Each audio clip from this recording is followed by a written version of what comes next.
ഞാൻ ഒന്ന് രണ്ട് വീഡിയോ ചെയ്തിട്ടുണ്ട്. അർണബ് ഗോസ്വാമിയും മോദി ഗവൺമെൻറ്റും തമ്മിലുള്ള അകൽച്ച.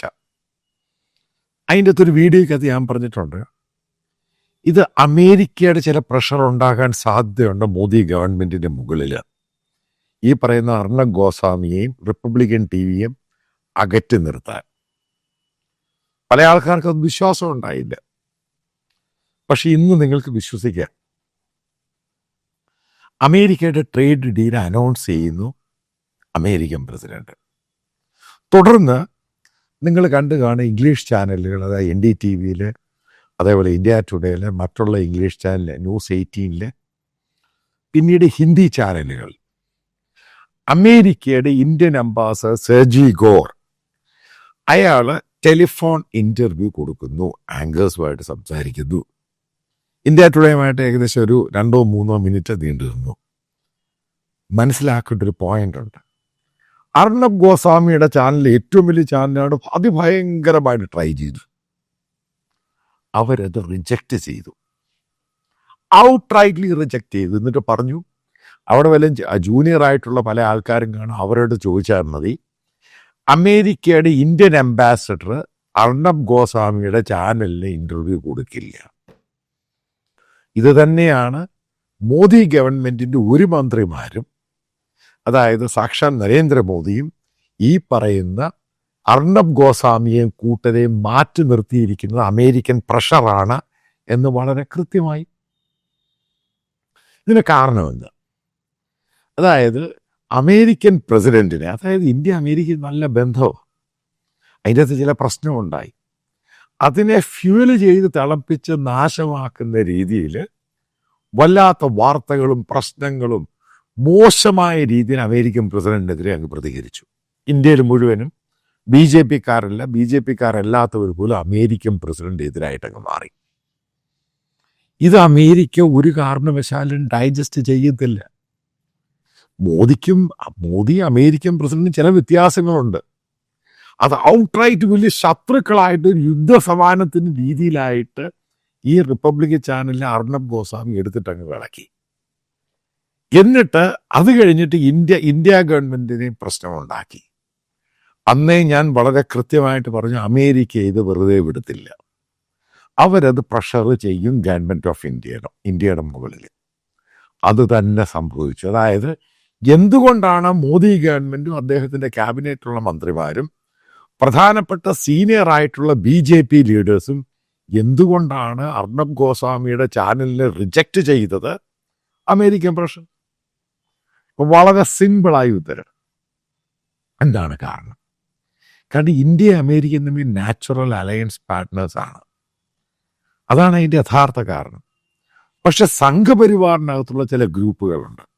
അപ്പം അവർക്ക് ഈ അമേരിക്കയും ഇന്ത്യയുമായിട്ടുള്ള അമേരിക്കയുമായിട്ടുള്ള ബന്ധം അവർക്ക് അത്ര സുഖിക്കുന്നില്ല. പല കാരണങ്ങളുണ്ട്. ഇതിൻ്റെ പേരിൽ ഈ RSSുമായിട്ട് ബന്ധപ്പെട്ട് അവരുടെ ഒരു ഇമേജ് ബിൽഡപ്പ് ചെയ്യാൻ അമേരിക്ക വലിയ രീതിയിൽ ശ്രമം നടന്നു. അത് കഴിഞ്ഞ ആഴ്ച അവർ തന്നെ വിഡ്രോ ചെയ്തു. കാരണം ഹ്യൂജ് ഒരു പണം കൊടുത്തിട്ട് ഒരു ഏജൻസിയെ വെച്ചു. ആ ഏജൻസി പറഞ്ഞു അവർക്കിത് ഫർദർ കൊണ്ടുപോകാൻ പറ്റില്ല. കാരണം ഈ പറയുന്ന RSSനെ സംഘപരിവാറിനെതിരെ നെഗറ്റീവാണ് മുഴുവനും കമൻറ്റുകളും പ്രശ്നങ്ങളും ഉണ്ടായിക്കൊണ്ടിരിക്കുന്നത്. കാരണം ഇന്ത്യയിലുള്ള ക്രിസ്ത്യൻ ഇഷ്യൂസ്, അത് ഇത് മാടകൂട ചള്ള അങ്ങനെ ഇഷ്ടംപോലെ ഇഷ്യൂസ് ഉണ്ട്. കാരണം ആ ഒരു സന്ദർഭത്തിൽ പറ്റത്തില്ല. അതുകൊണ്ട് RSS തന്നെ അത് വൈൻഡപ്പ് ചെയ്തു. ഈ ഒരു സന്ദർഭത്തിൽ മനസ്സിലാക്കേണ്ടതാണ്, മോദി സർക്കാരിന് കാര്യങ്ങൾ കൃത്യമായിട്ട് പിടികിട്ടിയിട്ടുണ്ട്.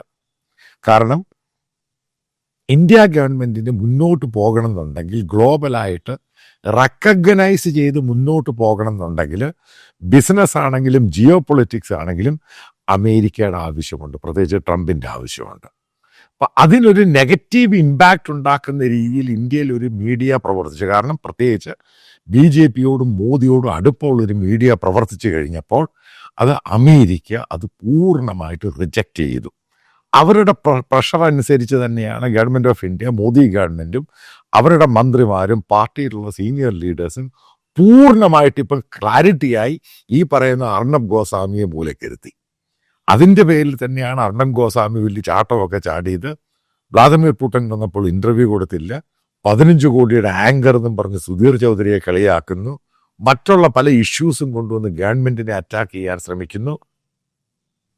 അതായത് എങ്ങനെയാണ് രാഹുൽ ഗാന്ധി പറയുന്നത് അതിനേക്കാളും മോശമായ രീതിയിൽ അർണബ് ഗോസ്വാമി പുറത്തു വന്നു. അപ്പോഴാണ് ഈ അർണബ് ഗോസ്വാമിക്ക് പിടികിട്ടിയത് അയാളുടെ മാസ് ബേസ് എന്ന് പറയുന്ന റൈറ്റ് വിങ് BJP-ക്കാരാണ്. അപ്പം അവർ ഇയാൾക്കെതിരെ പ്രതികരിക്കാൻ തുടങ്ങി പെട്ടെന്ന് ആ പ്ലേറ്റ് മാറ്റി. പക്ഷേ മോദി ഗവൺമെൻറ് അർണബിനെതിരെ പ്ലേറ്റ് മാറ്റാൻ തയ്യാറല്ല, കാരണം അമേരിക്കൻ പ്രഷർ. അതേപോലെ തന്നെ കാണിച്ചു കൊടുത്തു അമേരിക്കൻ അഡ്മിനിസ്ട്രേഷൻ. അവരുടെ അംബാസഡർ സെർജി കോർ ഈ പറയുന്ന അർണബ് ഗോസ്വാമി അയാളുടെ ചാനലും അയാളുമായി ബന്ധപ്പെട്ടവരെ അടുപ്പിച്ചില്ല. ഇതാണ് കാരണം. അതായത് ഇനി അടുത്ത സംഭവം, മറ്റൊരു സംഭവം, ഇനി എങ്ങനെയാണ് അർണബ് ഗോസ്വാമിയെ ഒതുക്കാൻ പോകുന്നത് ഇനിയും വരാനുള്ള ദിവസം കാണാം. കാരണം ഗവൺമെൻറ് ഓഫ് ഇന്ത്യയുടെ ജിയോ പൊളിറ്റിക്കൽ താല്പര്യങ്ങളുണ്ട്. അതിന് ഇന്ത്യയിലുള്ള ജനങ്ങളുമായിട്ട് മുന്നോട്ട് കൊണ്ടുപോകുക എന്നതാണ് ഇതിൻ്റെ പ്രധാനപ്പെട്ട ഘടകം. അർണബ് ഗോസ്വാമി BJP-യിൽ നിന്നും കുറച്ചങ്ങോട്ട് മാറിയിട്ട് ഹാർഡ് കോർ സംഘപരിവാർ രീതിയിലോട്ട് പോയി. അപ്പോൾ അത് ഒരു കാരണവശാലും ഭരിക്കുന്ന മോദി ഗവൺമെൻറ്റിന് അതുമായിട്ട് മുന്നോട്ട് പോകാൻ പറ്റില്ല. നിങ്ങൾ മനസ്സിലാക്കണം, ഈ പറയുന്ന ഡൊണാൾഡ് ട്രംപ് ഇന്ത്യയെ പ്രകോപിപ്പിക്കുന്ന രീതിയിൽ, അതേപോലെ ട്രംപ് അഡ്മിനിസ്ട്രേഷനുള്ള പല സീനിയറായിട്ടുള്ള ഉദ്യോഗസ്ഥരും, അതായത് അവിടുത്തെ സെക്രട്ടറി എന്ന് പറഞ്ഞാൽ ഇന്ത്യൻ റാങ്കാണ്, മന്ത്രിയുടെ റാങ്കാണ്, അവർ പോലും പറഞ്ഞിട്ട് ഗവൺമെൻറ് ഓഫ് ഇന്ത്യ അത് പ്രതികരിച്ചില്ല. വല്ലാത്ത രീതിയിൽ പ്രകോപനമുണ്ടായി. കാരണം പ്രതികരിക്കാൻ ഇതിൻ്റെ പ്രധാനപ്പെട്ട കാരണം അത് പ്രതികരിച്ചു കഴിഞ്ഞാൽ എസ്കലേറ്റ് ചെയ്യും, പിന്നെ ഇത് കൺട്രോൾ ചെയ്യാൻ പറ്റത്തില്ല. ഇപ്പം എല്ലാവരും, അതായത് ബെഞ്ചമിൻ നെതന്യാഹു മറ്റു പലരും ഇന്ത്യ ഗവൺമെൻറ്റിനോട് ഉപദേശിച്ചത് എങ്ങനെ ട്രംപിനെ ഡീൽ ചെയ്യാൻ പഠിക്കണം. അത് കൃത്യമായിട്ട് മോദി വിലയിരുത്തി പഠിച്ചു. അതിനുശേഷമാണ് ഡീലിലോട്ട് പോയത്. അതിനു മുമ്പ് തന്നെ മോദിക്ക് കിട്ടിയ ഇൻസ്ട്രക്ഷൻ്റെ പേരിൽ തന്നെയാണ് അർണബ് ഗോസ്വാമിയും കൂട്ടരെയും പിടിച്ച് മൂലയ്ക്കെത്തിയത്. അതാണ് അമേരിക്കൻ അഡ്മിനിസ്ട്രേഷൻ കാണിച്ചു കൊടുത്തത്. അർണബ് ഗോസ്വാമിയുമായിട്ട്, അതായത് അർണബ് ഈ പറയുന്ന രീതിയിൽ, അവരുടെ ഈ പറയുന്ന പോളിസി രീതിയിൽ, ഹാർഡ്കോർ സംഘപരിവാറിൻ്റെ രീതിയിലും ബജരാംഗളിൻ്റെ രീതിയിലും ഈ അർണബ് ഗോസ്വാമിയും കൂട്ടര് പോവുകയാണെങ്കിൽ അതിനെ തഴയാൻ തന്നെയാണ് മോദി അഡ്മിനിസ്ട്രേഷൻ്റെ തീരുമാനം. ഇത് അമേരിക്കൻ പ്രഷർ തന്നെയാണ്. കാരണം ഇന്ത്യയുടെ ജിയോ പൊളിറ്റിക്സിനെ ബാധിക്കുന്ന രീതിയിൽ ഗോസ്വാമിയും കൂട്ടരും കളിച്ചു കഴിഞ്ഞപ്പോൾ മോദിയും കൂട്ടർക്കും പിടികിട്ടി ഇയാളെയും വെച്ച് ഒരുമിച്ച് പോകുന്നത് ശരിയല്ല, അതുകൊണ്ട് മൂലക്കിരുത്തുക, കംപ്ലീറ്റ് ആയിട്ട് ഇഗ്നോർ ചെയ്യുക, വായി തോന്നുന്നു വിളിച്ച് പറയട്ടെ. അത് ഒരു കാരണവശാലും മുന്നോട്ട് പോകാൻ പറ്റിയ ഒരു കമ്പാനിയൻ അല്ല ഈ പറയുന്ന ഗോസ്വാമി. കാരണം അയാൾ കുറച്ച് കഴിയുമ്പോൾ ഫെഡപ്പ് ചെയ്യുമ്പോൾ ഇനിയും പരസ്യമായിട്ട് മോദിയെ തെറി വിളിക്കാൻ തുടങ്ങും. കാരണം ഇത് വലിയൊരു സെറ്റ് ബാക്ക് ആയിപ്പോയി.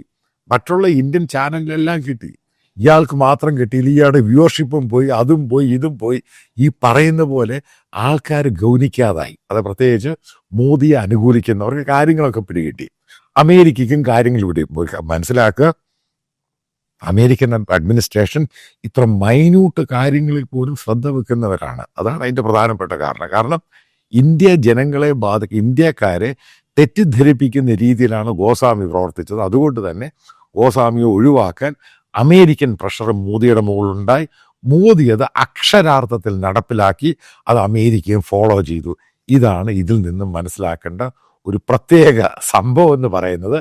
അമേരിക്ക എതിർക്കുന്ന ചാനൽ പോലും ഈ മോദിയും കൂട്ടരും അതിനെ എതിർക്കുന്ന ചാനലിൽ എതിർക്കുന്ന രീതിയിൽ കൊണ്ടുപോകും എന്നതാണ് ഈ ഒരു എപ്പിസോഡിൽ നിന്നും മനസ്സിലാക്കുവാൻ സാധിക്കുന്നത്.